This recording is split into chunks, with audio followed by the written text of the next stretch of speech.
गुरु प्यारी साध संगत जी प्यार नाल कहना धन निरंकार जी।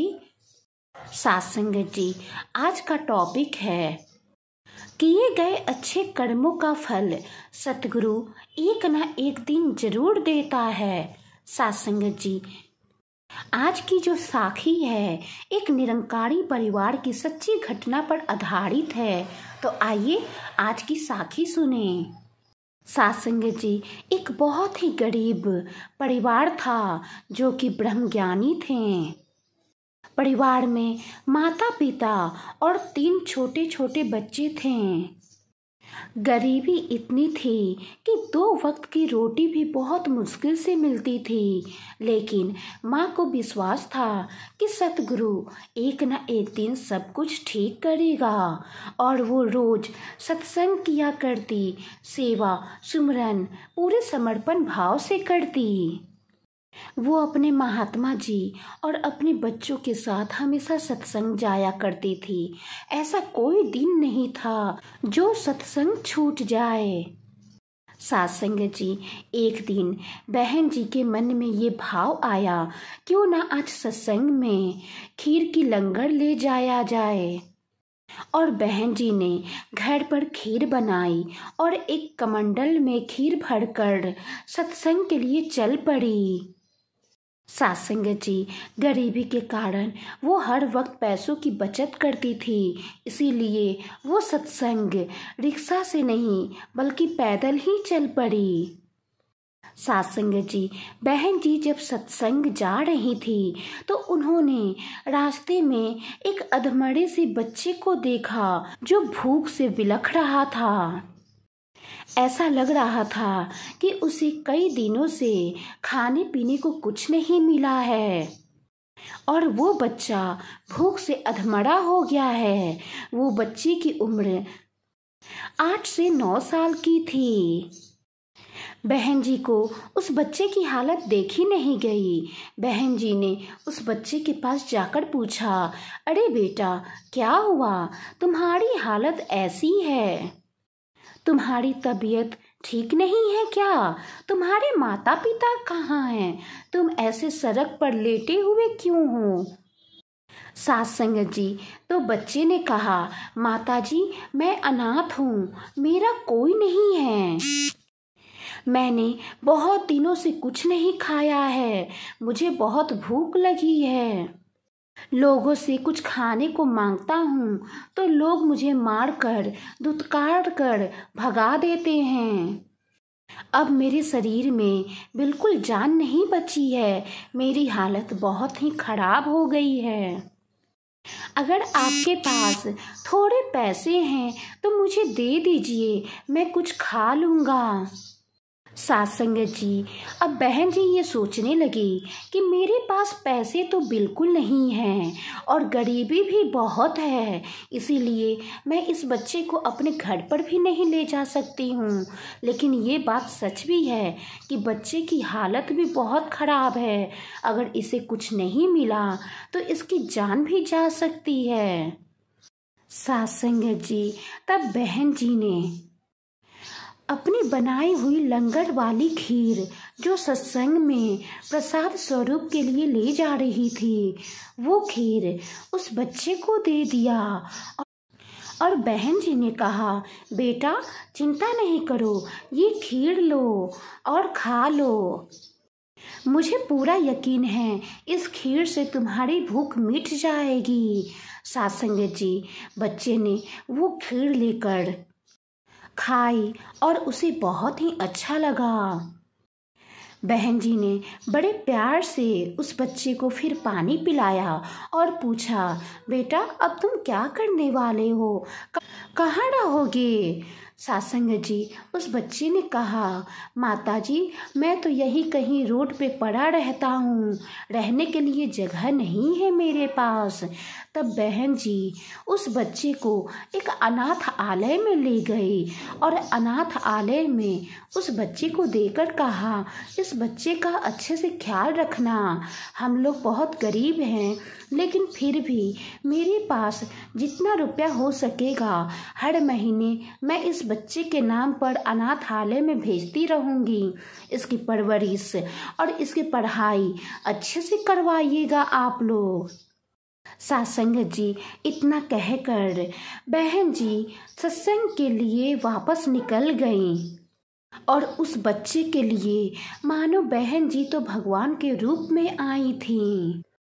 सासंगत जी बहन जी हर महीने अपनी आर्थिक स्थिति के हिसाब से जितना बचा सकती थीं 50, 100, 200 जितना होता था उनके पास वो हर महीने उस अनाथ आलय में बच्चे के नाम पर भिजवा देती।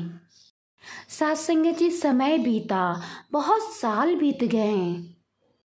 बहन जी के तीनों बच्चे बड़े हो गए थे और बहन जी वृद्ध हो चुकी थीं और बहन जी को बहुत ही बड़ी बीमारी हो चुकी थी जो सर्जरी से ही ठीक हो सकता था, जिसके इलाज में लाखों रुपए चाहिए थे। आर्थिक स्थिति भी अच्छी नहीं थी, लेकिन उनके बेटों ने कहा कि हम अपनी माँ का इलाज जरूर करवाएंगे। सासंगत जी बहन जी के तीनों बच्चे अपनी माँ को लेकर शहर के सबसे बड़े हॉस्पिटल में पहुँचे। जब वो हॉस्पिटल में पहुँचे तो उन्हें पता चला कि एक बहुत बड़ा सर्जन डॉक्टर आया हुआ है जो उनकी माँ का इलाज कर सकता है, लेकिन वो कुछ ही घंटों के लिए आया हुआ है, लेकिन उसकी फीस भी बहुत ज़्यादा है। सासंगत जी अब तीनों बेटे सोच रहे थे कि माँ को हॉस्पिटल में एडमिट कर दिया, बड़ा सर्जन डॉक्टर आया हुआ है जो इलाज कर सकता है, लेकिन उनकी फीस की रकम भी बहुत बड़ी है। इलाज के खर्चे का इंतजाम कहाँ से किया जाए। सासंगत जी बहन जी हॉस्पिटल के जिस कमरे में एडमिट थी उस कमरे से होकर ही वो बड़ा सर्जन डॉक्टर गुजर रहा था। तभी उसकी नज़र बहन जी पे पड़ी। उसके नज़र पड़ते ही उसके कदम रुक गए और सर्जन डॉक्टर ने बाकी डॉक्टरों से पूछा, ये माता जी यहाँ पे क्यों एडमिट हैं, इन्हें क्या हुआ है। तब डॉक्टरों ने बताया कि इन्हें कैंसर है और समय भी बहुत कम बचा है। अगर इनका इलाज नहीं किया गया तो इनकी जान भी जा सकती हैं। सासंगत जी उस सर्जन डॉक्टर ने कहा, आप इनके बच्चों को बुलाइए मेरे पास। हॉस्पिटल के डॉक्टरों ने माता जी के तीनों बच्चों को सर्जन डॉक्टर के पास भेजा। तब सर्जन डॉक्टर ने कहा, आप लोग बिल्कुल चिंता नहीं कीजिए, मैं आपकी माँ का इलाज बहुत अच्छे से कर दूंगा और वो बिल्कुल ठीक हो जाएंगी, आपके सामने बिल्कुल स्वस्थ होंगी। सासंगत जी तब तीनों बेटों ने कहा, डॉक्टर साहब हम तो जानते हैं आप बहुत बड़े डॉक्टर हैं और आप ही माँ का इलाज करके उन्हें ठीक कर सकते हैं, लेकिन हमारे पास आपकी फीस जमा करने की रकम नहीं है। तब सर्जन डॉक्टर ने कहा, आप फीस की बिल्कुल चिंता नहीं कीजिए, मैं इनका इलाज बिल्कुल फ्री में करूँगा। हॉस्पिटल में रहने का, खाने पीने का एक भी खर्चा आपका नहीं लगेगा, ये सब मेरी तरफ से होगा और इलाज भी मेरी तरफ से होगा। सासंगत जी हॉस्पिटल के सारे डॉक्टर ये सुन के बहुत ही आश्चर्यचकित हो गए कि आखिर में कि ये सर्जन डॉक्टर इतने बड़े डॉक्टर हैं कि बड़े बड़े लोग इनसे ट्रीटमेंट लेने के लिए नंबर लगाते हैं और ये इस बूढ़ी माता जी का इलाज फ्री में कर रहे हैं। सासंगत जी इलाज शुरू हुआ। कुछ घंटों तक सर्जरी चली और सर्जरी के बाद माता जी बिल्कुल ठीक हो गईं। उसके बाद माता जी से मिलने उनके तीनों बच्चे पहुँचे। माँ ने पूछा, बेटा इतने बड़े हॉस्पिटल का खर्चा तुमने कैसे उठाया, मेरे इलाज का खर्चा तुमने कैसे उठाया। तब तीनों बेटों ने अपनी आप बीती सब बताई। तब माँ ने कहा, मैं उस भगवान से मिलना चाहती हूँ जिसने 1 रुपया भी ना लेकर मेरा इलाज किया।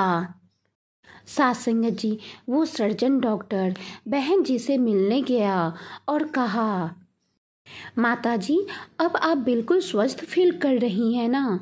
सासंगत जी बहन जी ने हाथ जोड़कर कहा, हाँ बेटा मैं बिल्कुल अच्छा फील कर रही हूँ, लेकिन बेटा तुमने ये सब क्यों किया? मैं तो तुम्हें जानती भी नहीं हूँ, फिर भी हॉस्पिटल में 1 रुपया तक मेरा नहीं लगा, न खाने पीने का खर्चा न इलाज का खर्चा। तुमने सारा खर्चा अपने सिर पर ले लिया और तुमने मेरा इलाज भी फ्री में किया, ऐसा क्यों? सासंगत जी वो सर्जन डॉक्टर बोला, माता जी शायद आपने मुझे पहचाना नहीं।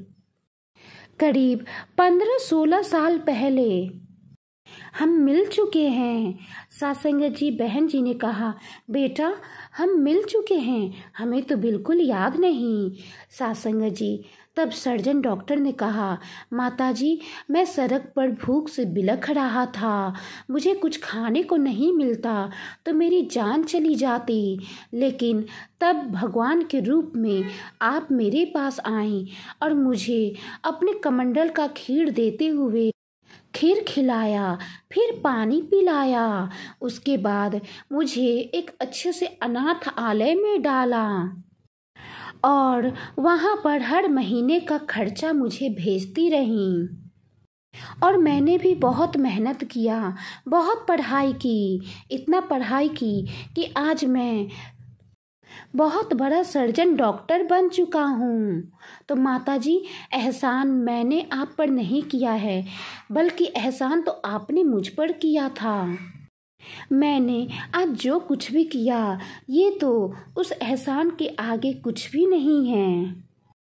आपने मेरी जान बचाई ना होती तो मैं आज इतना बड़ा डॉक्टर नहीं बन पाता। सासंगत जी अब बहन जी फूट फूट कर रोने लगी और हाथ जोड़कर कहने लगी, हे सच्चे बादशाह तू बड़ा दयालु है, तेरी कृपा अपरंपार है। 15-16 साल पहले जो मैंने कर्म किया था उसका फल तू आज मुझे इस रूप में दिया है। सच में तेरी कृपा अपरंपार है, तेरी लीला कोई नहीं जानता। हे सच्चे पातशाह तेरा कोटि कोटि शुक्रिया। वो कर्म जो मुझे याद भी नहीं था उसका फल तूने आज मुझे दे दिया।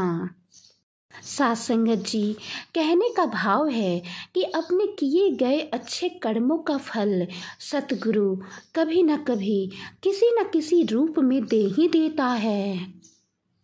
सासंगत जी जीवन एक माया जाल है और हम इस माया जाल में इस कदर उलझ जाते हैं कि हम अच्छे कर्म करते हैं तो उसका फल मिलने की उम्मीद तुरंत करने लगते हैं और उसका फल हमें तुरंत नहीं मिलता है तो हम निराश हो जाते हैं। लेकिन सासंगत जी हमें निराश नहीं होना है, उस सच्ची बादशाह पे विश्वास रखना है, निरंकार पे विश्वास रखना है, क्योंकि किए गए अच्छे कर्मों का फल सतगुरु एक न एक दिन किसी न किसी रूप में जरूर देता है। बस ये विश्वास का खेल है, उस सतगुरु पे विश्वास है तो सब है, अगर विश्वास नहीं है तो कुछ नहीं है।